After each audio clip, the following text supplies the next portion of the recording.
And welcome to Chamber Conversations, trusted advice in challenging times. My name is Rick Weldon. I'm the president and CEO of the Frederick County Chamber of Commerce. And today's guest, I'm really excited about this one. Today's guest is Jason Lee. If you go out on the street in Frederick and ask 20 people who Jason Lee is, a third of them are either going to know the name or they're going to know him personally.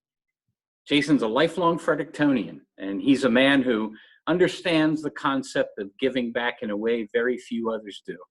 From his faith community to his leadership service in the Morning Rotary, his past chairmanship and membership on the Chamber of Commerce's Board of Directors and Executive Committee.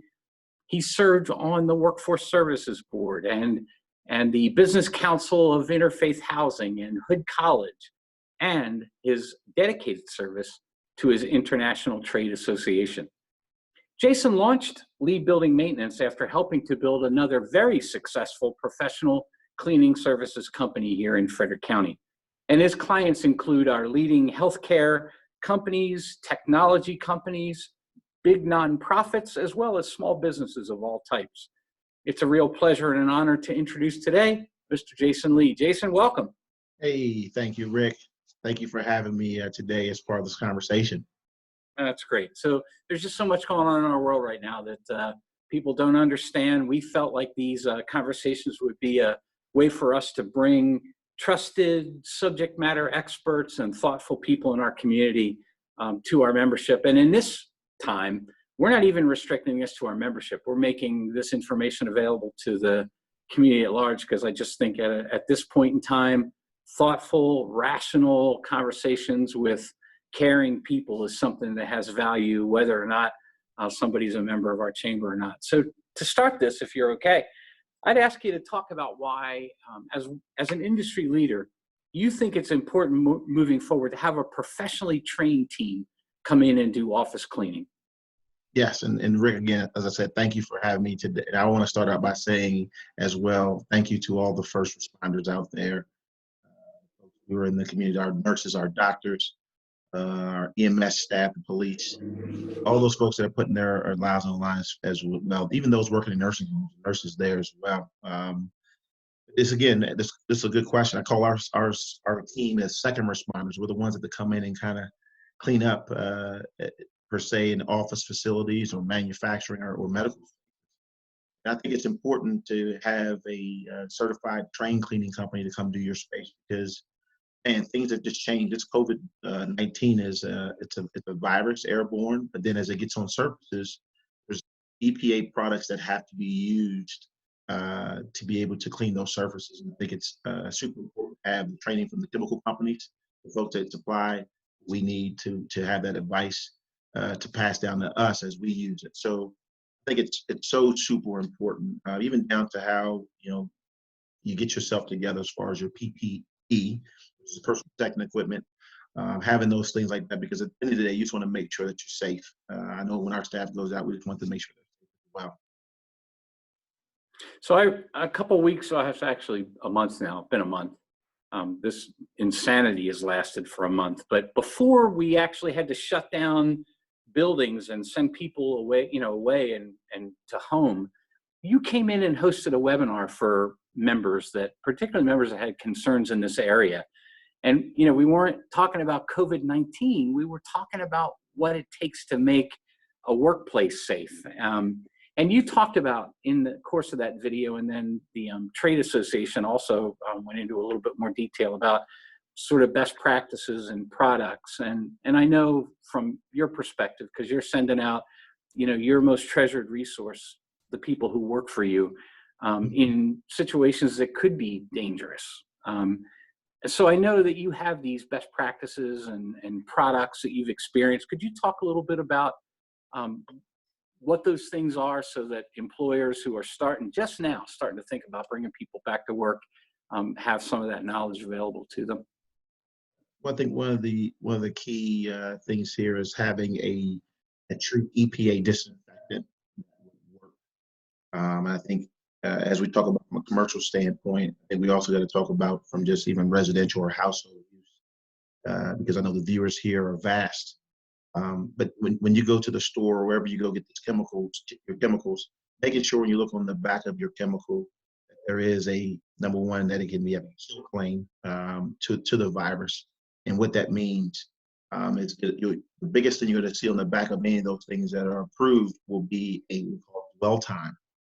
And what a dwell time is on any product you'll use to spray a surface or even if it's air, it's going to tell you how long something has to stay on the surface wet that it actually kills the virus. I think that's important. I think as people come back into the workplace, as people are setting up, I think that, I use this for example, the mask I have here. Again, everybody's gonna have to start to wear these. I think it's gonna for the foreseeable future that you'll probably require to have those in your workplace as well. I think people are going to be looking at temperatures as well. I know some of the manufacturing plants that we have, they have those procedures in place already when you come into the workplace, already being get your temperature scanned. And then if you pass that temperature grade, then you will be allowed to come to work.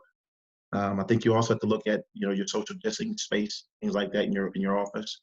And I think having a professional company come in as well to do some disinfecting is good. But I think there's also a lot of things that companies can do on their own, making sure we talk about washing hands. That's so important right now. The hand sanitizers, which are tough to get right now, man, you trying to find hand sanitizers is tough.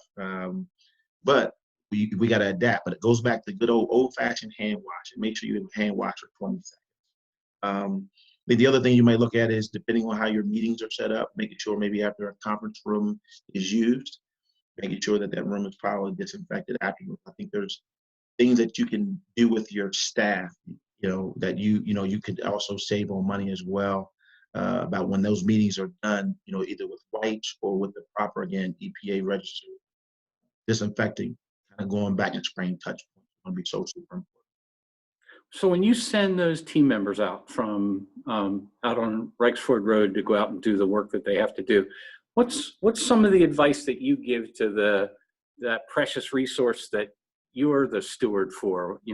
Because I think how you communicate, and I've had the good fortune to see it, but how you communicate with your team is at least an indicator for how employers are going to have to communicate with their teams when people start coming back to work. So could you talk about that for just a minute?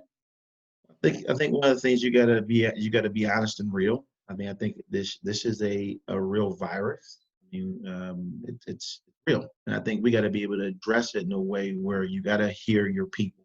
I know we've sat down, we've done our huddles, we've gotten together with everyone, and I first off would like to hear what they're experiencing, how they're feeling, because the world's changed. It's changed. So what staff are dealing with even at home where, hey, you got a single mom or a family that's used to their kids going to school all day. And now guess what? They have to now take care of them at home and homeschool. On top of all those things, as we're essential business, they still have to go to work, or they're still going to work when they can. So what I'm just telling them is, hey, we got to be careful. So again, making sure they have the proper PPE, making sure we have the gloves, the goggles, proper disinfectants. We use either spray bottles or we have an electric sprayer as well that we would spray on the chemicals, spray on the chemicals. But all these things are so important, and just letting them know about the social distancing, letting them know to make sure that they're wearing their mask. We do that now, and I'll give you a good case in point of what we were able to do with teams. We put together disinfectant teams for those that have either had symptoms of COVID in a workplace that we're going to take forward, or if there was someone that was tested positive. But again, it's the same thing, making sure you're gown up in Tyvek suits and all those kind of things just for protection. We're going to those places where we know someone had a positive test. But again, I would say it's basic one-on-one in some ways. We got to be cautious, but you got to make sure, again, those things are covered up. We spray the surfaces, we wipe the surfaces, and then when it's all said and done, you take your PPE off the correct way, gloves, and all that stuff can get disinfected, things to be thrown away. And then again, go back to washing your hands. Make sure those hands are washed for those 20 seconds under water. Well, I love how you talk about, when you sit down with your people, and this is your personal and professional experience, but it's your connection with Vistage. and it's your connection with Rotary, and it's your chairmanship of the board of the chamber. Be honest with people, right?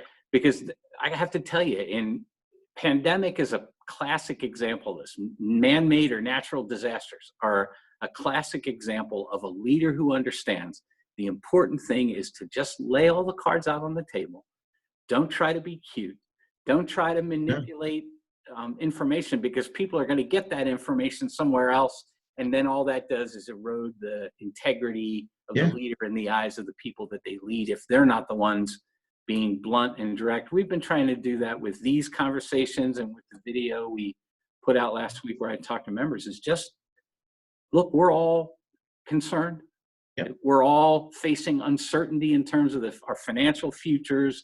With the chamber, we're not exempt from this. We had to go through a furlough because our revenue is suffering, just like all of our members' revenue is suffering. But I love that it's sit down with people and be honest with them and lay all the cards on the table.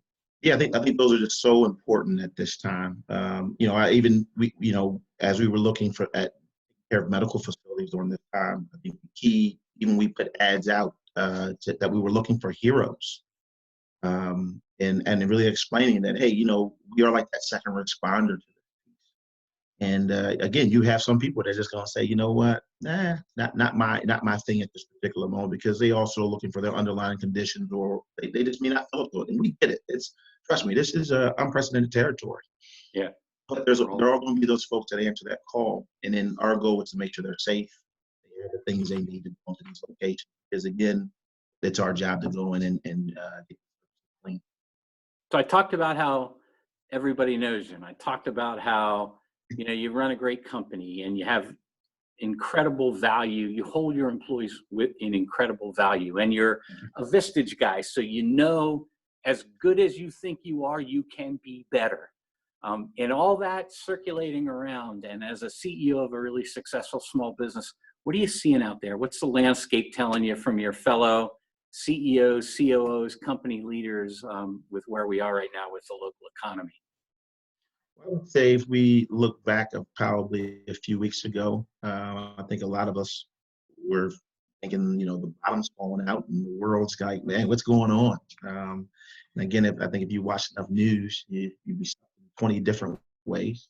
But I think that the reality is now, I think a lot of entrepreneur business owners now, they're thinking on the plan of how to pivot, and how to look at what the business will be in this new word we call the new normal. What is it going to be like? I think you got to transition your business. I think you have a lot of people who are optimistic. And again, not everybody's business is on the same playing field, because we got to realize, even if you are an essential business now and you're running, some of us are able to do that. There's a lot of businesses like, restaurants and other things that, and they've watched their revenues change overnight because of what they're used to doing, how they had their dining rooms were open, and, that was all part of their business plan. And now they had to shift to, hey, take out orders and what we can do to just maybe do delivery service. So all those things have changed. But I think, it's like anything else. I think our community, our Frederick community, we're resilient, we're strong. I think people are really looking at ways of changing their plans and being a little more optimistic of, hey, how will my business look here in the next month? How's it going to look month 2, 3? And as you're planning through the summer, as you look into the fall, they're a little more optimistic. And I think, regardless of what you might have gotten from the government, I know there were so many things came out from disaster relief from the state. I know our city, which again, I applaud our city for doing, they did some things here locally, the county as well. There's all these little different things that helped some small business. And again, I know everyone didn't get it. Because that's the other thing you hear. Everybody's like, man, well, we didn't get this and we didn't get that. That I would understand as well. But I think truly, the business community is going to pull together. I think you're going to see in time the folks who have the financial runway as well to make things happen. We'll come back, and I think we'll be stronger than before.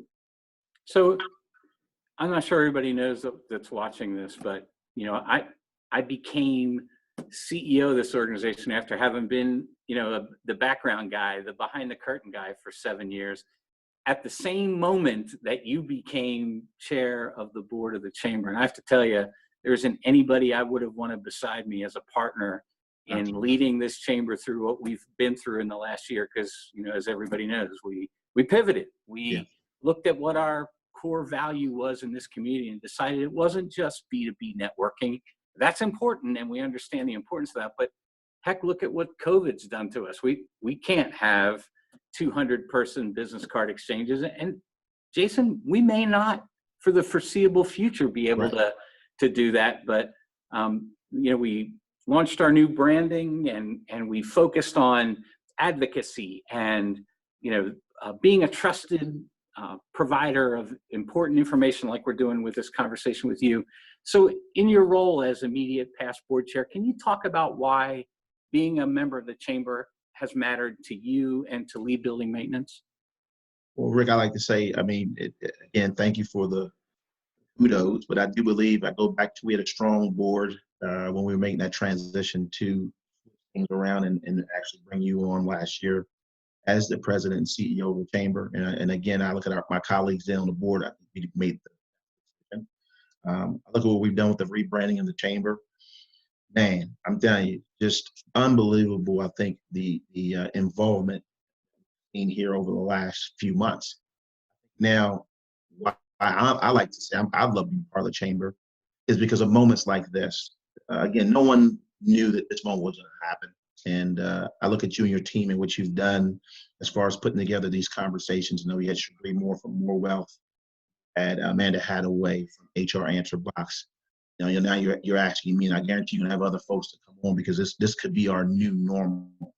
But you could have sat back like any other CEO and said, man, I got to figure this thing out. I kind of waited out. Let's see what happens. No, your team came together and said, hey, you know what? We need to keep our members engaged. And I think this is what makes our chamber stand out. And I think why it's so super important for folks to be a part of the chamber and to be even more engaged and super hyper engaged now. Is because the information we're going to get, this may be what it's going to be like for a while because we can't all get together like we used to. But that doesn't mean we can't get valuable information. That doesn't mean we can't get the things that we need to continue to keep growing our businesses. And not only that, the things that we can do outside of business, the things that we can do to help grow our community and the nonprofit and our philanthropic efforts. Those things I think are just what make Frederick special. Yeah, we're definitely different than all the other places I've been exposed to in my life. Right? So now I want to get to the core of why I ask you on today, which is we're all starting to think about, right? The White House is talking about getting back to work. Governor Hogan's going to overlay his concern, but start to look toward a model where we can reopen. And for all of our fellow CEOs out there that are going to be bringing back that most valuable resource, their employees, their workforce, I just felt it was important to hear from you because everybody who brings a worker back into a workplace now has to think about, am I taking the steps? Am I doing the things to keep my most treasured corporate resource safe at work? And so what I want all the viewers of this conversation to realize is that's an obligation that a CEO, that a corporate leader has to bring people back and to do so safely. So all of you CEOs out there that are facing these decisions, it wouldn't hurt you to reach out to a trusted source and counsel like Jason. And you can do that by going to leebuildingclean.com. That's leebuildingclean, all one string of characters.com. You can talk to Jason, you can make an appointment because I think it's critical. I can assure you that, while we work in a county government building now, it's a conversation I'm going to be having with the people that run building maintenance because I have an absolute responsibility to keep my treasured workforce safe before I bring them back. And I think every employer has that, which is why we wanted you to be our, one of our first couple conversations, because I know, a couple weeks, we're going to start having those conversations. Better to have them with good, solid information and consultation than to have an accident and heaven forbid something bad happens. So again, I want to thank you a lot. I treasure your leadership and your counsel in the chamber, but more importantly, Jason, your personal friendship. It means a lot to me. So thank you for doing this with us today. Thank you very much, Rick. Thank you and your team for putting this together. You all be safe. Thank you. Have a great day.